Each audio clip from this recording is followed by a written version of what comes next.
Motivation burnout is that rapid decrease in motivation you have after the first few weeks or even a couple of months of starting a new diet and exercise program. And in today's video, I'm going to be sharing with you not only how do you prevent that sort of burnout from happening, but how you can reverse the entire trend so motivation increases rather than decreases to accelerate you to progress. Now, conventional fitness will often portray this motivation burnout as a normal, natural, and acceptable thing.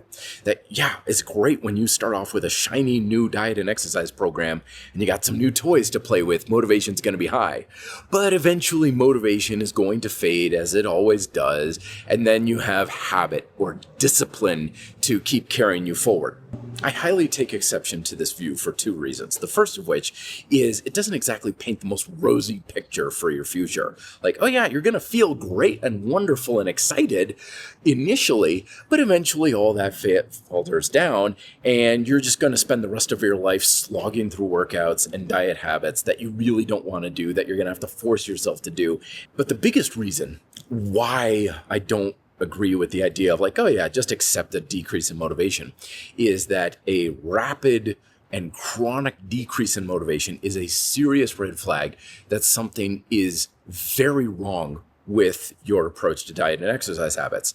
So ignoring a chronic loss of motivation is like going out for a run, spraining an ankle and saying, it doesn't worry, just keep running on it, doesn't matter if it hurts. And the thing that is wrong is that when you have a rapid decrease in motivation is that you basically just started a little too fast with your diet and exercise habits. You over-invested initially. You put in too much time, too much energy, too much effort in an effort to basically sprint forward. It's kind of like if you were about to run a marathon and at the start gun, you just took off as fast as you possibly could. And initially you're like, oh yeah, I left everybody in the dust and I'm making great time. But of course, you just can't sustain a sprint pace for 26 miles. Eventually the fatigue will force you to slow down. And it's when you realize that you can't keep up that pace that motivation is going to start to decrease because of two reasons. Number one is if you believe that you have to put in maximum effort and expenditure in order to get results, you realize I can't do that. So you start to think, well, if I can't put in 100% of the time, then I'll never get my results. So I might as well quit.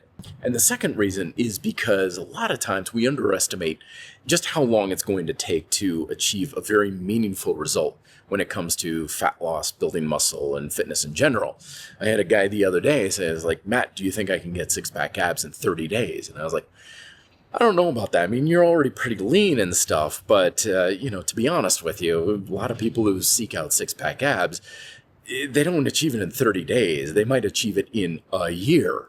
And he was kind of taken aback by that, but it was a good thing because the fact is, when we start off with a dead sprint, all our subconscious knows is that you are putting in a ton of work and effort and sometimes money, so you're investing a lot, very high perceived cost. But you just cannot make a very big, meaningful change happen in a matter of weeks or even the first few initial months. So when your subconscious is doing that emotional balance sheet of like, we have super high costs and not really a whole lot of perceived benefit, then of course motivation is supposed to crater because that's Mother Nature's way of saying you're better off doing other things. So how can you reverse this process? Well, obviously the first thing is to just start off a little slower.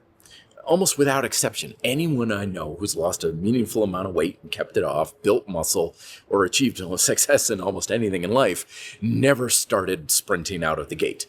They always were like, yeah, I just started with a couple of very simple, basic, easy habits.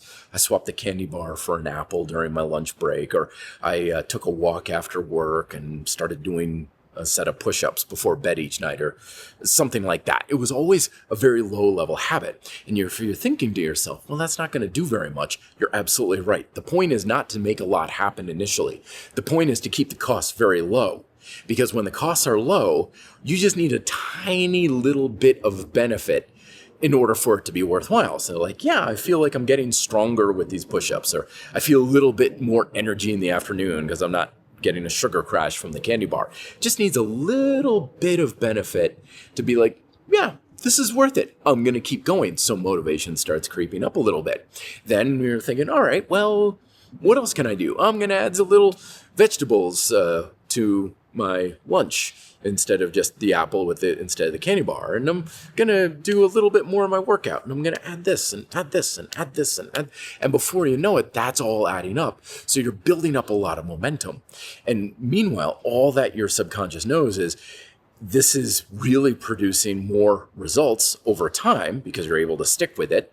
And it's like, wow, I didn't think I'd be this far along after 3 months versus before you thought, oh, I should be where I want to be in 30 days. But after 3, 4, 5 months, you're like, this is really noticeable. This is a substantial benefit.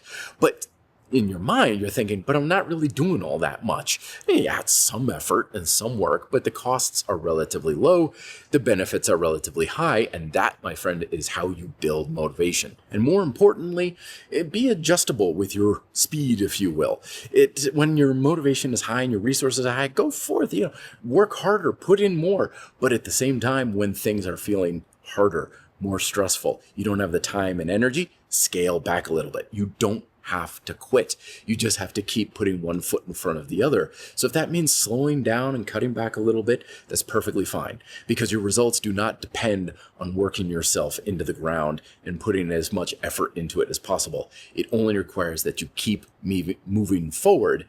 And a lot of times that takes a lot less work than you may think. Be fit, live free.